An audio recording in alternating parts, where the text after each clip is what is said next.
Rabbi israh li sadri wa yassir li amri wahlul 'uqdatam min lisani yafqahu qawli. Assalamualaikum warahmatullahi wabarakatuh. Alhamdulillah, thumma alhamdulillah, hamdan katsiran thayyiban mubarakan fih, mubarakan alaih, kama yuhibbu rabbuna wa yarda. Asyhadu an la ilaha illallah wa asyhadu anna Muhammadan abduhu wa rasuluh. Allahumma salli ala sayyidina Muhammad wa ala ali sayyidina Muhammad wa ala alihi wa ashabihi wa man tabi'ahum bi ihsanin ila yaumiddin, amma ba'd.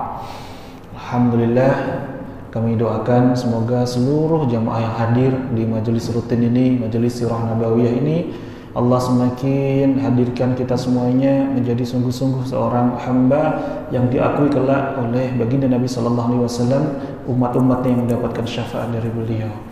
Dan kita doakan pula semoga kita semua yang menyimak kajian ini semakin Allah ijabah seluruh hajat-hajatnya. Mungkin ada yang saat ini masih dihadirkan berbagai ujian, Allah segera angkat persoalan demi persoalannya. Rumah tangganya kian harmonis, anak-anaknya kian solih, solihah.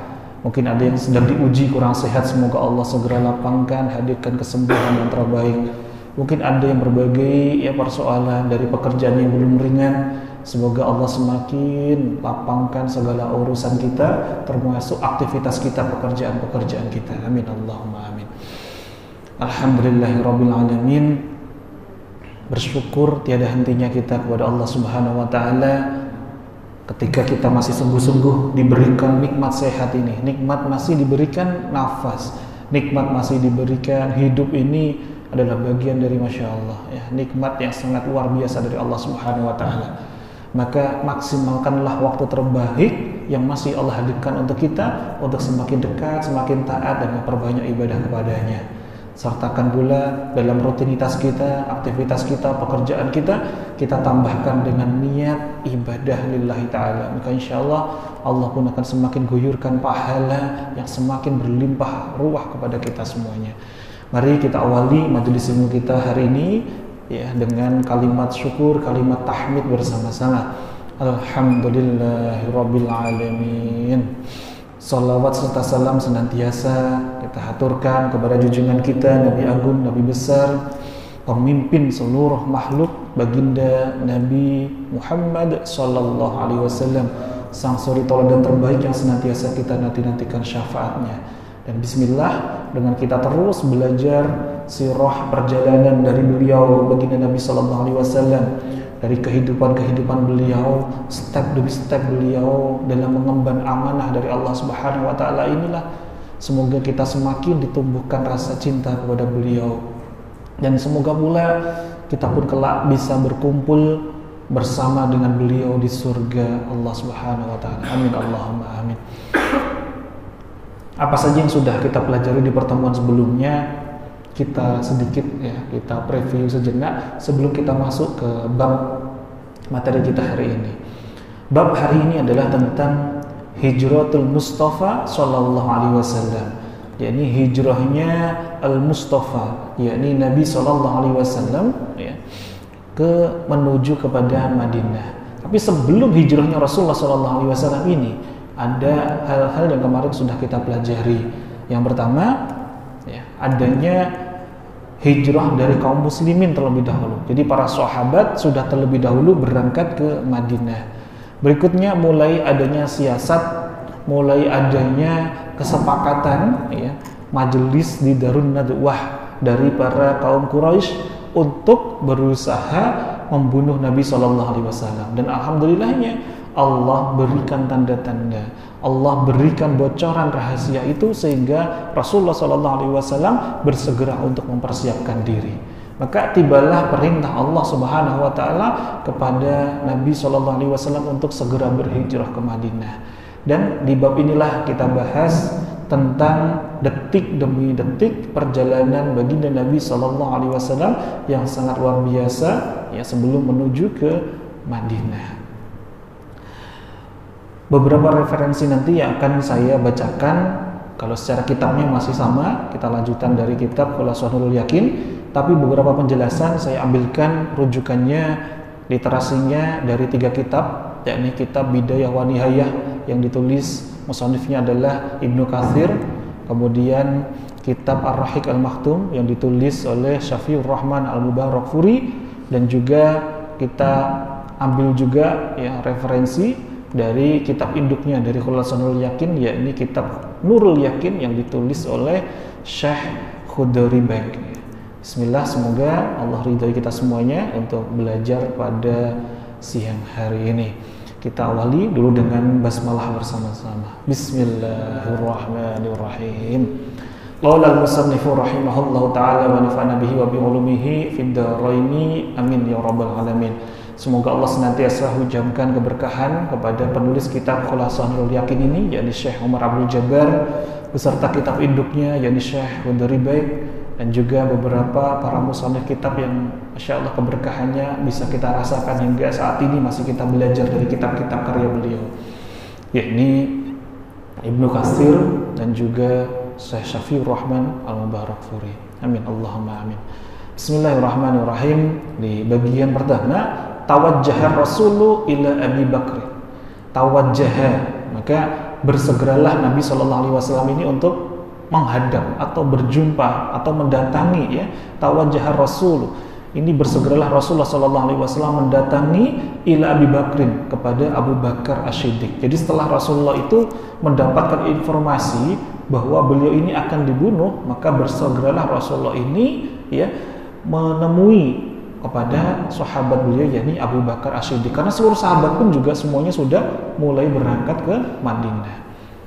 Wa'alamahu bi amrillahi lahu, wa'alamahu ya, untuk memberitahu, memberikan pengetahuan ya Nabi sallallahu alaihi wasallam ya kepada Abu Bakar Asy-Siddiq tentang apa? Bi amrillahi, tentang perintah Allah Subhanahu wa taala lahu, kepada Nabi sallallahu alaihi wasallam. Jadi Nabi itu sudah diperintahkan oleh Allah untuk segera berhijrah.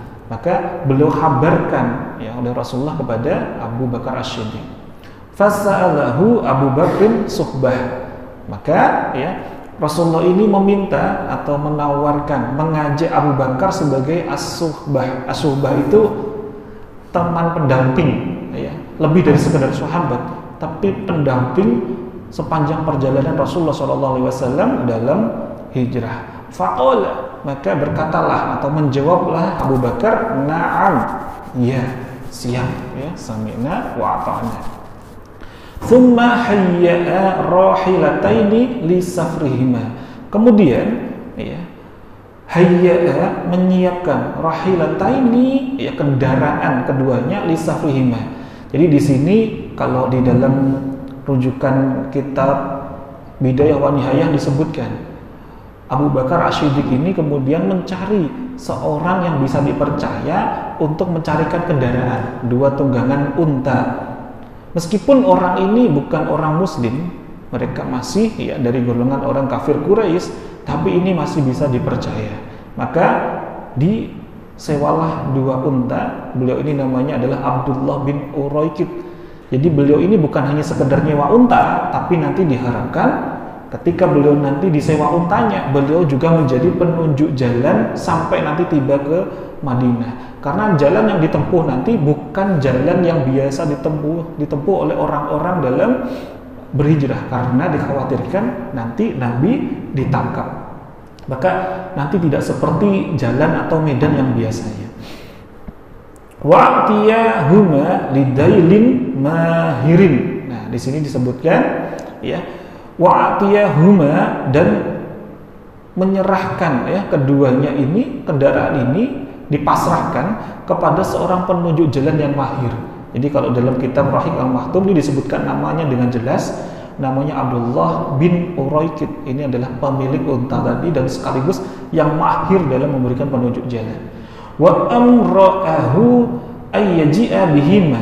Ya, jadi di sini kemudian dilanjutkan, kedua-duanya memerintah ya kepada penunjuk jalan ini ba'da salasi layalin, setelah ya sesudah 3 malam, ila ghori Sur, segera unta itu dibawa ke Gua Sur. Jadi ini sebelum Rasulullah itu meninggalkan rumahnya. Ini Rasulullah sudah bikin strategi bersama dengan Abu Bakar Asy-Siddiq. Beliau mencari yang pertama apa tadi? yang punya unta untuk disewa dan sekaligus penunjuk jalan yang mahir. Ini diperintahkan nanti untanya tolong dikirim setelah 3 hari ya, 3 malam beliau selesai dari Gua Thur. Ya, jadi untuk perjalanan menuju Madinah. Kenapa? Karena ya Rasulullah Shallallahu Alaihi Wasallam ini punya strategi, tidak langsung dari Mekah langsung menuju Madinah, tapi beliau ya melakukan strategi agar seluruh orang Quraisy tenang dulu, baru beliau lanjutkan perjalanannya. Jadi nanti pasti dikhawatirkan ketika Rasulullah sedang dikepung, ya kemudian ditemukan ternyata tidak ada Rasulullah Shallallahu Alaihi Wasallam, mereka langsung menyebar mencari kemana-mana. Nah justru kalau itu sudah perjalanan menuju Madinah akan mudah diketahui. Maka Rasulullah berdiam diri dulu di dalam Gua Thur, menunggu orang-orang Quraisy sudah mulai tenang, barulah lanjutkan perjalanannya. Setelah tadi dijumpai kesepakatan bahwa nanti akan ya masuk Gua Thur dan sudah ketemu namanya ya Abdullah bin Uraikid yang nanti mengantarkan untanya yang akan disewa, maka Rasulullah SAW berpisah dengan Abu Bakar dan nanti akan berjumpa di luar Mekah.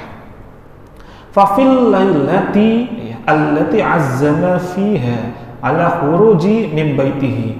Pada malam Nabi SAW memutuskan ala khuruji untuk keluar min baitihi dari rumahnya al-tafasyubanu Quraisyin. Nabi mendapati ada beberapa pemuda Quraisy yang sudah mengelilingi rumahnya, ya hauli darihi, ya haula darihi, mengelilingi di sekitar rumahnya. Rasulullah alaihi wasallam bidakhilihi, sedang Rasulullah sallallahu alaihi wasallam ada di dalam rumah. Jadi para pemuda-pemuda yang kemarin kita bahas adalah dari pemimpin-pemimpin kabilah Quraisy, harapannya nanti mengeroyok Rasulullah, ada yang memukul, ada yang ya menyiapkan pedang dan sebagainya. Diharapkan wafatnya Rasulullah itu oleh orang Quraisy nanti agar tidak bisa dituntut oleh Bani Hashim kalau pembunuhnya itu adalah semua orang Arab, semua dari kabilah. Tapi ternyata ya sejarah tidak mencatat demikian. Rasulullah justru diberikan keselamatan. Falamma jaa waqtul khuruji, ya maka ketika tiba waktunya Rasulullah akan keluar, amara Rasulu ibna ammihi Aliyan.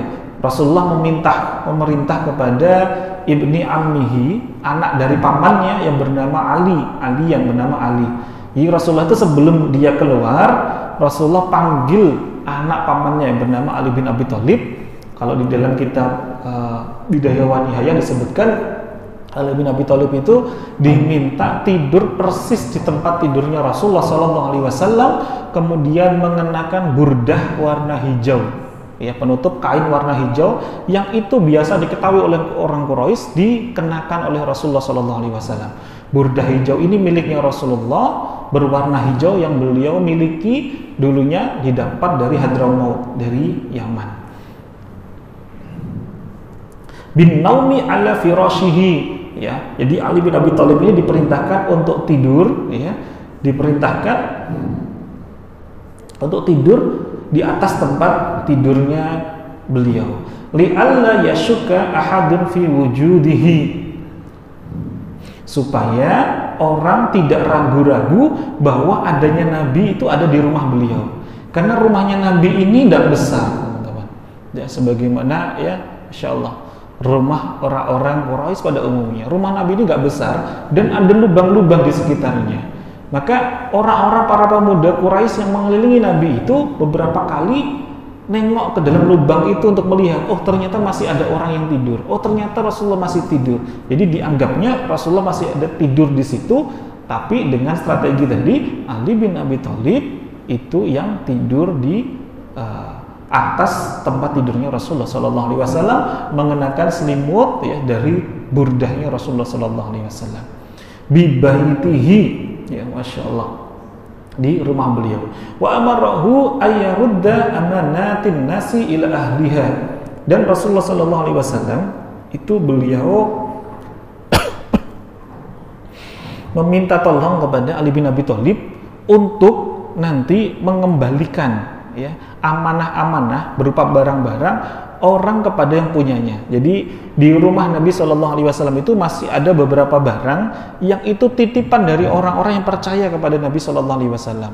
Jadi ketika Rasulullah itu hendak hijrah, beliau masih pesankan kepada Ali bin Abi Thalib, nanti kalau saya hijrah, tolong barang-barang ini kembalikan kepada yang punya. Karena saya dulu diamani untuk menjaganya, ketika saya sudah hijrah, tolong ini nanti dikembalikan kepada yang punya.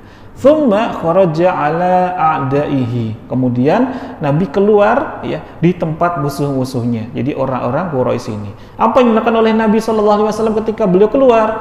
Di kitab ini disebutkan fa'alqallahu nauma alaihim. Lalu Allah menjadikan mereka tertidur. Tapi sebelum itu, ya dalam catatan kaki kitab ini disebutkan Rasulullah Shallallahu Alaihi Wasallam ketika keluar menghadapi musuh-musuhnya, Rasulullah Shallallahu Alaihi Wasallam membaca Quran surah Yasin ayat 9. A'udzu billahi minasyaitonir rajim. Bismillahirrahmanirrahim. وَجَعَلْنَا مِنْ بَيْنِ أَيْدِيهِمْ سَدًّا وَمِنْ خَلْفِهِمْ سَدًّا فَأَغْشَيْنَاهُمْ فَهُمْ لَا يُبْصِرُونَ. Dan kami adakan di hadapan mereka satu sekatan, dan di belakang mereka juga satu sekatan. Lalu kami tutupi mereka sehingga mereka tidak bisa melihat. Insyaallah. Jadi ini ayat yang digunakan Rasulullah Shallallahu Alaihi Wasallam ya sebelum beliau keluar dari rumah, beliau baca ini. Di dalam beberapa riwayat disebutkan beliau sambil mengambil debu kemudian ditaburkan ke depan rumah. Maka orang-orang di sana tiba-tiba tidak melihat adanya Rasulullah itu keluar. Bahkan sebagian besarnya disebutkan dalam kitab ini ya al-nauma alaihim ya. Di sini Masya Allah semuanya tidur semuanya ya. Falam yarahu ahadun, Masya Allah. Maka tidak seorang pun melihat beliau. Ya. Jadi fadilahnya Masya Allah ya dari ayat ini luar biasa. Allah ijabah, benar-benar adanya sekatan seakan-akan orang-orang di sekitarnya tidak melihatnya sedikit pun. Thumma taqabala ma'a Abi Bakrin. Kemudian beliau bertemu dengan Abu Bakar di tempat yang telah disepakati tadi, keluar dari Mekah. Wasara hatta wasala Gharathur. Nah, disinilah keduanya berjalan sehingga sampai di Gua Thur.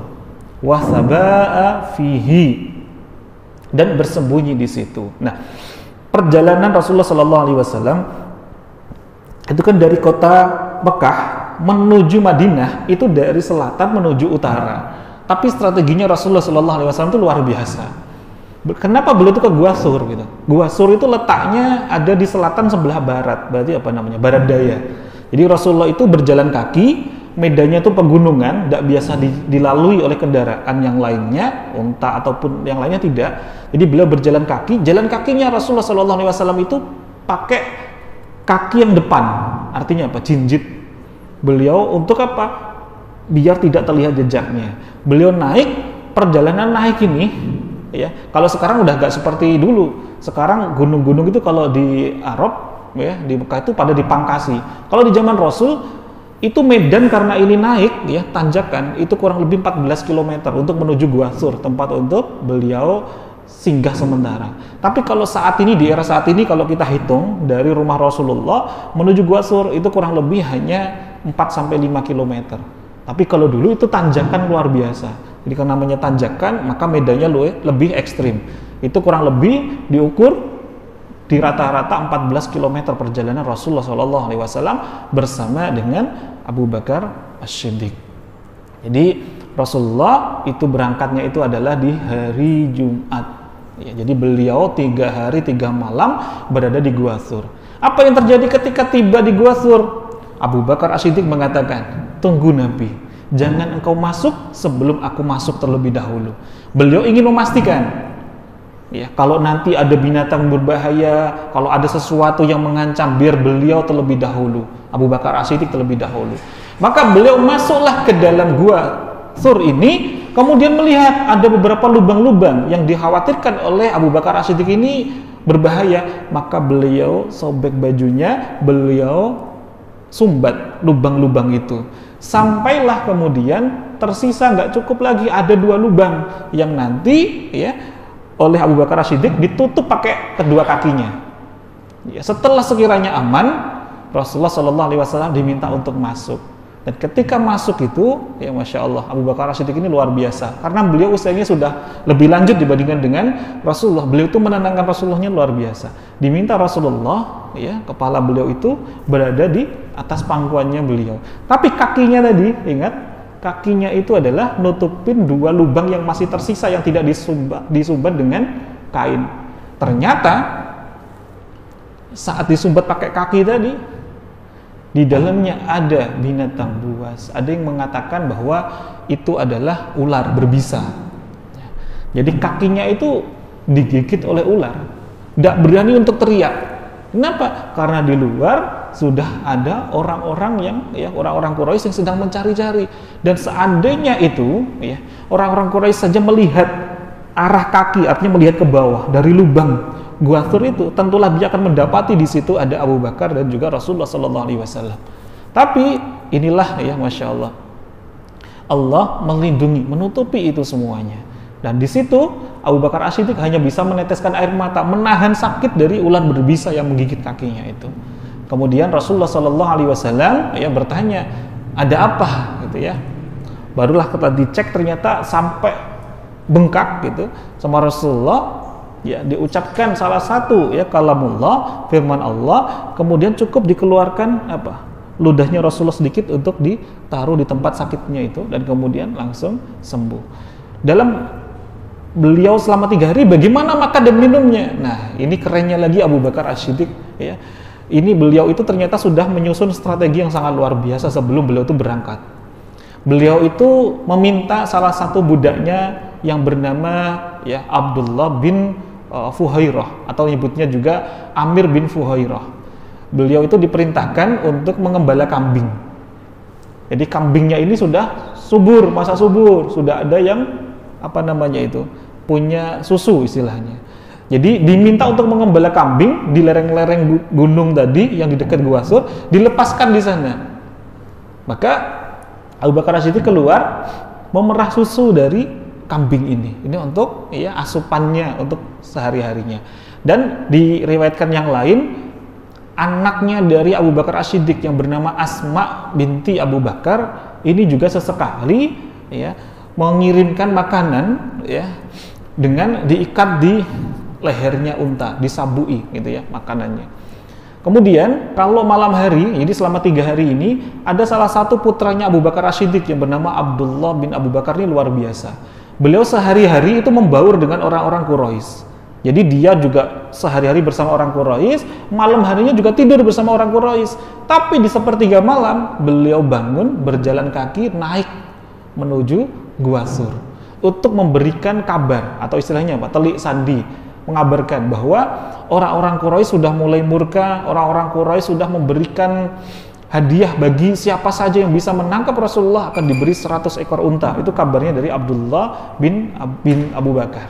Jadi Rasulullah meskipun dalam gua tetap dapat informasi-informasi yang luar biasa. Nah, ketika sebelum pagi, sebelum subuh, Abdullah bin Abu Bakar ini sudah turun. Nah, ketika turun, itu tugasnya tadi Amir bin Fuhairah untuk mengirimkan gembala tadi ditarik turun. Untuk apa? Menghilangkan jejak dari kakinya Abdullah bin Abu Bakar. Jadi strateginya sangat halus sekali. Jadi sudah ada plan A, sudah ada plan B Berikutnya sesudah seluruh orang-orang Quraisy itu sudah berhenti mencari Rasulullah karena sudah 3 hari lah, rata-rata sudah adem. Rasulullah juga sudah dapat berita ini dari Abdullah bin Abu Bakar, maka mulailah Rasulullah Shallallahu Alaihi Wasallam bersama Abu Bakar meninggalkan gua tersebut. Dan Rasulullah dan Abu Bakar sudah mulai disambut oleh tadi, masih ingat tadi ada yang namanya Abdullah bin Uraiqid. Ini adalah tadi pengembala unta atau penyewa unta yang juga seorang yang mahir dalam memberikan penunjuk jalan. Yang dilakukan oleh Abdullah bin Uraiqid ini, seperti tadi kita jelaskan, Rasulullah itu harusnya arahnya ke utara, dia malah beliau bersama Abu Bakar tuh malah justru ke arah barat daya. Dan yang dilakukan oleh Abdullah bin Uraiqid malah justru lebih ekstrim lagi. Malah justru diajak ke barat lagi. Jadi semakin turun lagi sampai di barat sini ada yang namanya Laut Merah.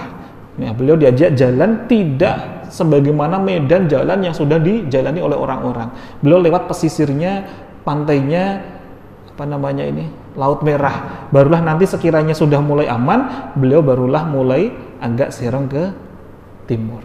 Jadi ke utara dulu, barulah kalau sudah menjangkaui utaranya Ka'bah, utaranya Mekah, barulah mereka mulai ke timur mengikuti jalan seperti biasanya. Ya, Masya Allah. Nah, di perjalanan inilah yang seringkali kita dapatkan kisah-kisah dulu yang sangat masyhur. Ketika Rasulullah SAW bersama dengan Abu Bakar, kemudian tiba-tiba ada teriakan dari belakang dengan kencangnya, ya, dengan berkuda sambil membawa ya senjata tajam luar biasa berteriak. Inilah yang kita masyhur, kita ma'rufin, namanya adalah Suraqah, ya. Suraqah sinten? Bin Naufal. Beliau lari, ya, bilang berhenti, mau ditangkap, tapi yang terjadi tiba-tiba kakinya kuda ini, ya, seperti terperosok ke dalam pasir. Pasirnya tiba-tiba ambles, jatuh tergulung-gulung. Tapi Rasulullah itu hanya berdiam saja, maksudnya tetap jalan di atas unta biasa sambil berdoa seperti biasanya. Abu Bakar sampai menengok ke belakang. Ini gimana ya Rasul? Rasulullah tetap tenang saja sambil jalan seperti biasa. Suraqah bangkit lagi, naik kuda lagi, lari. Naik kuda tadi. Semakin dia ya ingin nafsunya luar biasa, tapi yang terjadi yang kali kedua lebih dahsyat lagi. Bukan hanya terperosok, tapi beliau sudah jatuh gulung-gulung ketindih sama kudanya. Ketika beliau mau ya memindahkan kudanya, kakinya beliau nggak bisa diangkat. Kemudian ada seperti badai pasir mengelilingi beliau. Saking dahsyatnya badai pasir ini, beliau merasakan bahwa ini saya sudah nggak aman lagi, saya sudah nggak bisa selamat lagi. Maka beliau berteriak, tolong, tolong. Beliau berteriak minta tolong kepada Abu Bakar dan juga minta tolong kepada Rasulullah. Ketika Rasulullah dan Abu Bakar mendekat, maka mulailah di situ Suraqah bin Naufal ini malah justru minta perlindungan. Beliau sudah sudah berubah pikiran. Awalnya tadi ingin membunuh, tapi di sini malah justru diselamatkan. Maka disinilah sudah mulai ya beliau justru minta perlindungan kepada Rasulullah SAW. Kemudian Suraqah ini ingin ikut mendampingi Rasulullah mengawal sampai Madinah, tapi oleh Rasulullah tidak. Kamu tidak perlu sampai mengawalku. Kamu kembalilah ke Mekah, tapi dengan satu syarat, satu catatan. Jangan beritahukan kepada orang-orang lain.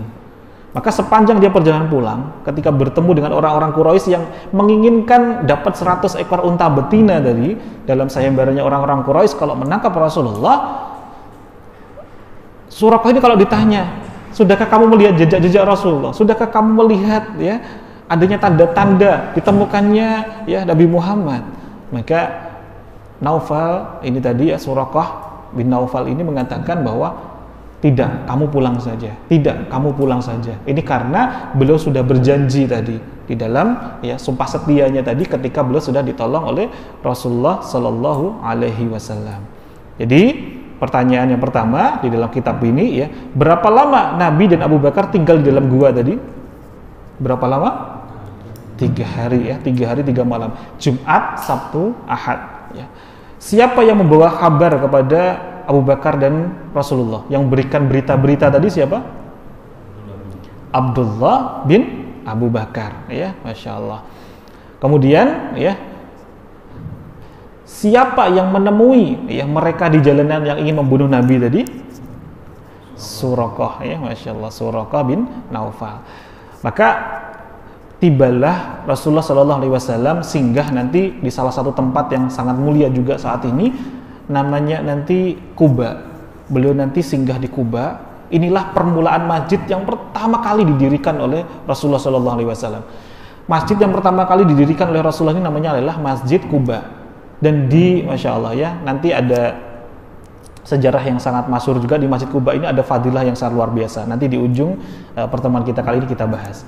Rasulullah SAW tiba di Quba itu pada tanggal 2 Rabiul Awal. Kalau Rasulullah tadi keluar dari Gua Thur menuju Quba itu adalah tanggal kurang lebihnya ya, kalau dikuruskan di Masehi 16 September 622 Masehi. Kalau Nabi tiba di Kubanya itu kalau di Masehi itu 30 September 622 Masehi. Artinya 15 hari beliau perjalanan. 15 hari beliau perjalanan keluar dari Gua Sur menuju singgah di Kuba. Jadi kalau dari rumah sudah plus 3 hari, 15 tambah 3, 15, 16, 17, 18. Nanti Rasulullah singgah di Kuba ini ditemani oleh kaum Ansor dan kaum Muhajirin itu selama 22 hari Rasulullah singgah di Kuba. Ya, jadi Nabi tinggal di Kuba ini singgah sementara 22 malam bersama sahabat-sahabat Muhajirin dan Ansor. Kuba ini sudah dekat dengan Madinah, tapi beliau singgah dulu. Nah, ini ada makna mendalam di Kuba ini sejatinya. Kenapa Rasul tidak bersegera menuju Madinah? Dan sepanjang hari itu, setelah dikabarkan Rasulullah itu akan menuju Madinah, setiap hari itu dikabarkan bahwa orang-orang Madinah, yang tua, yang muda, yang anak-anak, semuanya itu selalu keluar ke jalan, nengok ke arah Kuba ini. Kapan Rasulullah datang? Kapan Rasulullah datang? Sampai beliau berangkat pagi, sampai mulai larut malam kok belum datang, mereka pulang kembali. Besoknya mereka berangkat lagi. Saking nunggu-nunggu ya, sosok yang sangat ya mulia ini untuk datang ke Madinah. Jadi di masa Rasulullah SAW, beliau mendirikan Masjid Kuba yang Allah sifatkannya kepada, Masya Allah, sungguhnya sifat itu ya satu masjid yang didirikan untuk berbakti.